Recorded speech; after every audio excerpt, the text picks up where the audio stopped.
Hey, what's up you guys, it's Dorothy and welcome back to my channel.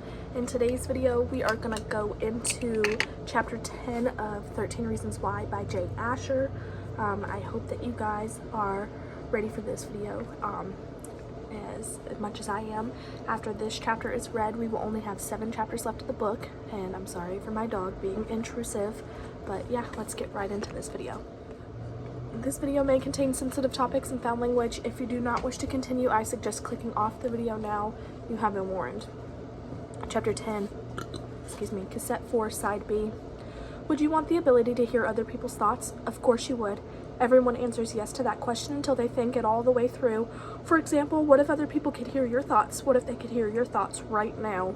They'd hear confusion, frustration, even some anger. They'd hear the words of a dead girl running through my head. A girl who for some reason blames me for her suicide. Sometimes we have thoughts that even we don't understand. Thoughts that aren't even true, that aren't really how we feel, but they're running through our heads anyway because they're interesting to think about. I adjust the napkin holder in front of me till Tony's booth is reflected in the polished silver. He leans back and wipes his hands on a napkin. If you could hear other people's thoughts, you'd overhear things that are true as well as things that are completely random, and you wouldn't know one from the other. It'd drive you insane. What's true, what's not, a million ideas, but what do they mean? I have no idea what Tony's thinking, and he has no idea about me. He has no idea that the voice in my head, the voice coming through his Walkman, belongs to Hannah Baker. That's what I love about poetry. The more abstract the better. The stuff where you're not sure what the poet's talking about. You may have an idea, but you can't be sure. Not 100%, even words specifically chosen could have a million different meanings. Is it a stand-in, a symbol for another idea? Does it fit into a larger, more hidden metaphor? This is the 8th person, Hannah.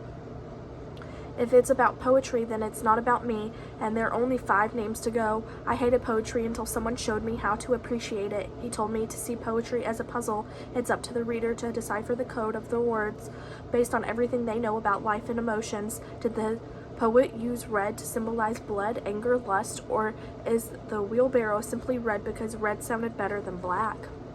I remember that one. From English, there was a big discussion on the meaning of red. I have no idea what we were decided on the end. The same person who taught me to appreciate poetry also taught me the value of writing it. And honestly, there is no better way to explore your emotions than with poetry or audio tapes.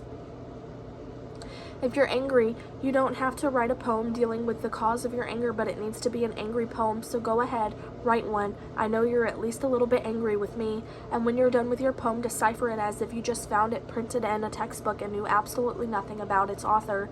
The results can be amazing and scary, but it's always cheaper than a therapist. I did that for a while. Poetry, not a therapist. Maybe a therapist would have helped Hannah.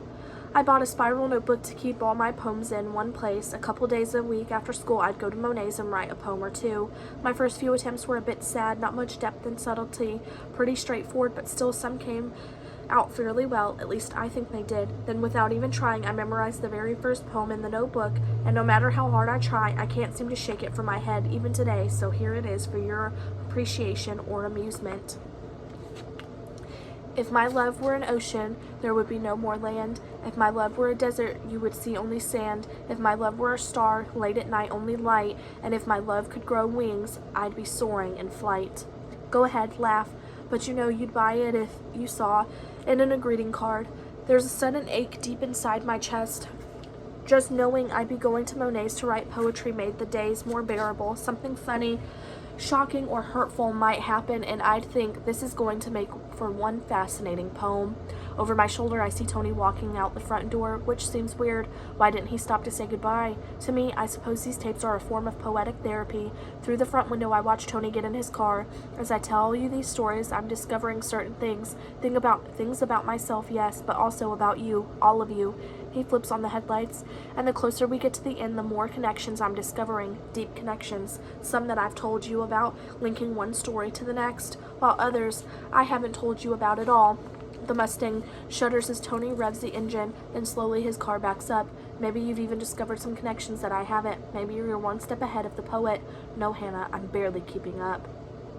And when I say my final words, well, probably not my final words, but the last words on these tapes, it's going to be one tight, well-connected, emotional ball of words. In other words, a poem. Watching Tony's car through the window was like watching a movie, the Mustang backing slowly off screen, but the headlights don't gradually fade away, which they should if he kept backing up or turned away. Instead, they just stop, as if turned off. Looking back, I stopped writing in my notebook when I stopped wanting to know myself anymore. Is he out there sitting in his car waiting? Why? If you hear a song that makes you cry and you don't want to cry anymore, you don't listen to that song anymore. But you can't get away from yourself. You can't decide not to see yourself anymore. You can't decide to turn off the noise in your head. With Tony's headlights turned off, the windows of the diner are just a stretch of black glass. Every so often at the far end of the parking lot, a car drives down the road and a sliver of light glides from one end of the glass to the other, but the only steady source of illumination through distance appears to be the upper right-hand corner, a blurry pink and blue light, the tip of the Crestmont's neon sign peeking over the rooftops of every businesses around it. God, what I wouldn't give to relive that summer when we were alone. It was so easy to talk to Hannah. It was so easy to laugh with her, but whenever people came around, I got shy. I backed off. I didn't know how to act anymore. In that tiny fishbowl box office, my only connection to my coworkers in the lobby was a red phone. No buttons to punch, just a receiver, but whenever I picked it up and Hannah answered on the other end, I got nervous, as if I wasn't calling from 30 feet away, but calling her at home. I need change, I would say. Again, she'd respond, but always with a smile in her voice, and every time I felt my face grow warm with embarrassment, because the truth was I asked for change a lot more when she was working than when she wasn't. A couple of minutes later, there'd be a knock on the door, and I straightened my shirt and let her in. With a tiny cash box in hand, she'd squeeze by me, agonizingly close, to change some of my bills, and sometimes on slow nights, she would sit in my chair and tell me to close the door. Whenever she said that, I struggled to keep my imagination in check, because even though the windows kept us exposed on three sides like attractions in a carnival show, and even though she only said it because we weren't supposed to leave the door open, anything could happen within that cramped space, or so I wished. Those moments, however brief and rare, made me feel so special. Hannah Baker chose to spend her free moments with me, and because we were at work, no one would think anything of it. No one could read into it. But why? Why, whenever anyone saw us, did I pretend it meant nothing? We were working. That's what I wanted them to believe, not hanging out, just working. Why? Because Hannah had a reputation that scared me. The truth first came to light a few weeks ago at a party, with Hannah directly in front of me, an amazing moment with it, when everything seemed to be falling in place. Looking down into her eyes, I couldn't help telling her I was sorry for waiting so long to let her know how I felt. For a brief moment, I was able to admit it, to her, to myself, but I could never admit it again, till now. But now, it's too late. And that's why, at this moment, I feel so much hate toward myself. I deserve to be on this list, because if I hadn't been so afraid of everyone else, I might have told Hannah that someone cared, and Hannah might still be alive. I pulled my gaze back from the neon sign. Sometimes I would stop by Monet's for a hot chocolate on my way home. I'd start my homework, or sometimes I'd read, but I wasn't writing poetry anymore. I needed a break. From myself. I slide my hand from under my chin to the back of my neck. The bottom strands of my hair are drenched in sweat. But I loved poetry. I missed it. And one day, after several weeks, I decided to go back to it. I decided to use poetry to make myself happy. Happy poems, bright and happy, sunshiny poems. Happy, happy, happy. Like the two women pictured on the flyer of Monet's. They taught a free course called Poetry to Love Life, the promise to teach not only how to love poetry, but through poetry, how to better love ourselves. Sign me up. D7 on your map, the community room at the public library. It's too dark to go there now. The poetry class began at the same time. The last bell rang at school, so I'd run over there and try to make it without being too late. But even when I was late, everyone seemed happy to have me there, to provide the feminine teen perspective, they called it. Looking around, I see that I'm the only one left in Rosie's. They don't close for another 30 minutes, and even though I'm not eating or drinking anymore, the man behind the counter hasn't asked me to leave, so I'll stay. Imagine 10 or 12 orange chairs arranged in a circle with the happy women from the flyer sitting at opposite ends. Only problem was, from day one, they weren't happy. Someone whoever made that flyer must have diligently turned their frowns upside down. They wrote about death, about the evilness of men, about the destruction of, and I quote, the greenish, bluish orb with wisps of white. Seriously, that's how they described it. They went on to call Earth a knocked-up gaseous alien needing an abortion. Another reason why I hate poetry. Who says orb instead of ball or sphere? Expose yourself, they said. Let us see your deepest and darkest secrets. My deepest and my darkest. What are you, my gynecologist? Hannah. So many times I wanted to raise my hand and say, so when do we get to the happy stuff? The stuff about loving life, poetry to love life. That's what the flyer said. That's why I'm here. In the end, I only made it through 3 of those poetry groups, but something did come of it. Something good. No. I wonder. See, someone else was in the group, another high schooler with a perspective adored by the older poets. Who was it? The editor of our school's very own Lost and Found Gazette, Ryan Shaver. You know who I'm talking about, and I'm sure you, Mr. Editor, can't wait for me to say your name out loud. So here you go, Ryan Shaver. The truth shall set you free. The motto of the Lost and Found. You've known this for a while, Ryan, I'm sure of it. At the first mention of poetry, you knew this was one about you. You had to, though I'm sure you must have thought, this can't be why I'm on the tapes. It wasn't a big deal. The poem from school, God, it was hers. Remember, this is one tight, well-connected emotional ball I'm constructing here. I closed my eyes tight, covering my eyes with my hand. I crushed my teeth together, jaw muscles burning, to keep from screaming or crying. I don't want to hear her read it. I don't want to hear that poem in her voice. Would you like to hear the last poem I wrote before quitting poetry? Before quitting poetry for good? No? Fine, but you've already read it. It's very popular at our school. I allow my eyelids, my jaw to relax. The poem, we discussed it in English. We read it aloud many times, and Hannah was there for it all. Some of you may recall it now, not word for word, but you know what I'm talking about. The Lost and Found Gazette, Ryan's semi-annual collection of items found lying around campus, like a love letter tossed under a desk, never discovered by its intended love.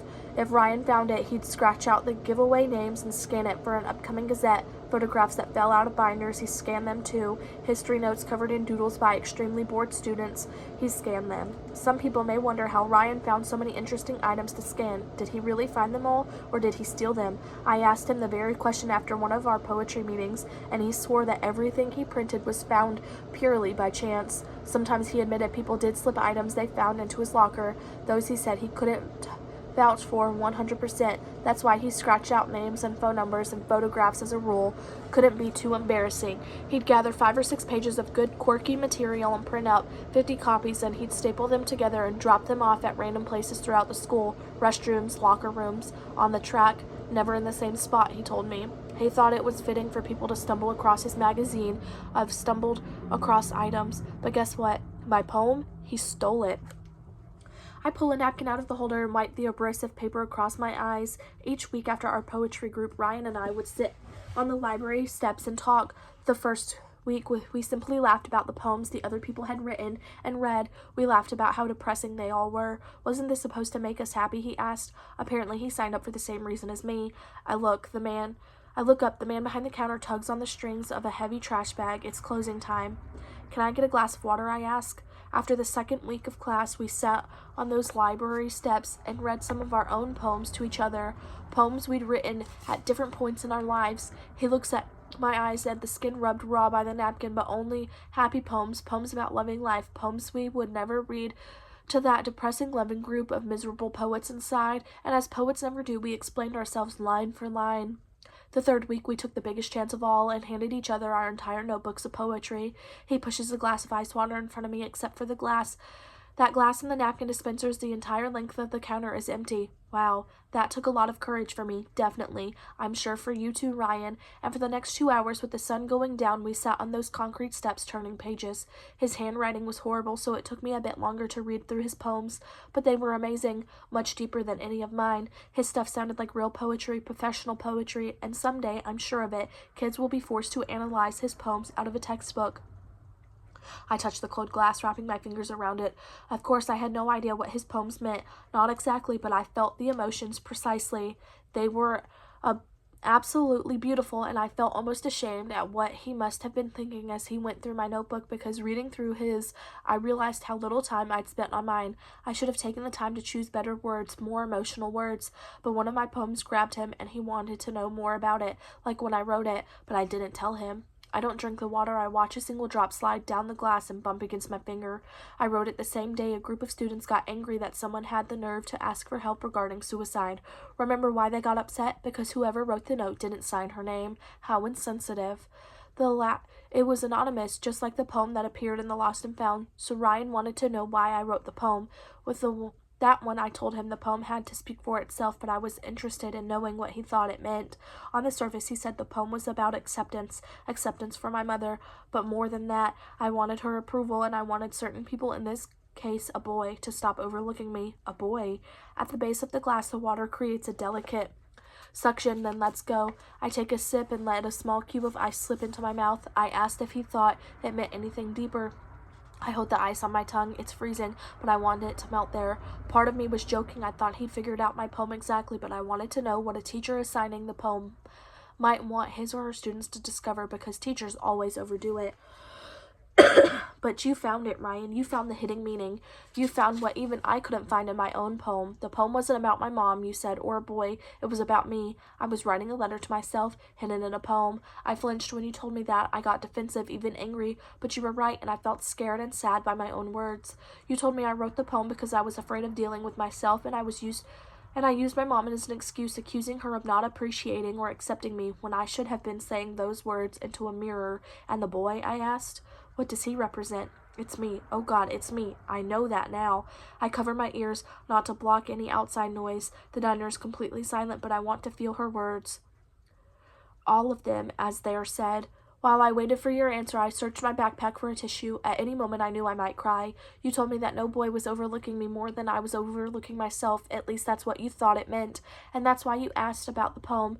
You felt it went deeper than even you could figure out. Well, Ryan, you were right. It went much, much deeper than that.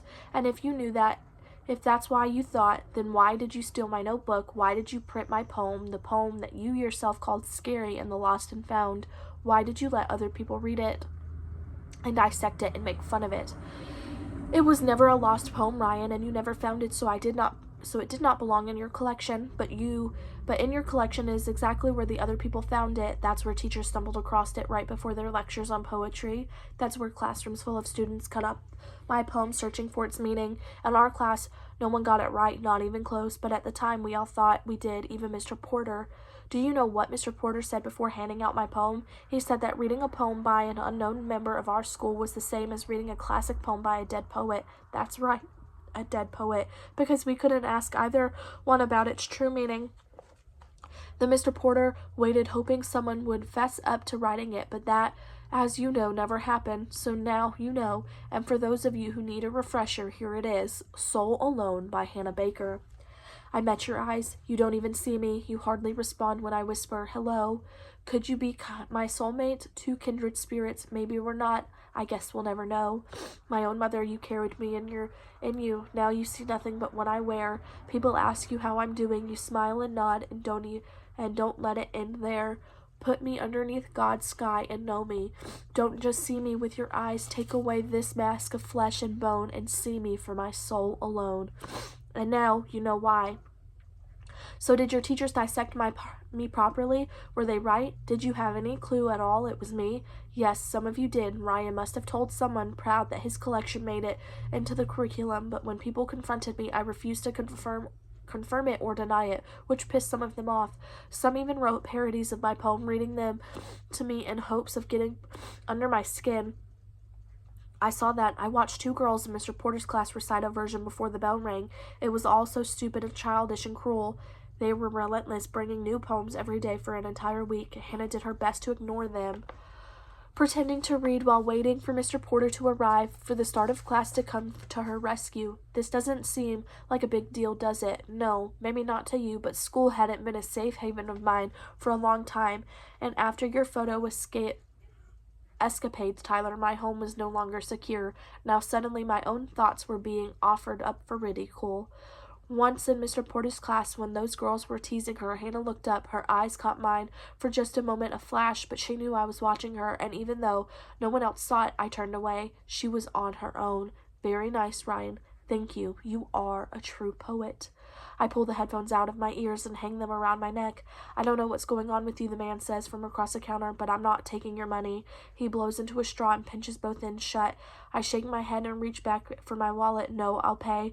He winds the straw tighter and tighter. I'm serious. It was only a milkshake, and like I said, I don't know what's going on, and I don't know how I can help, but something's clearly gone wrong in your life. So I want you to keep your money. His eyes search mine, and I know he means it.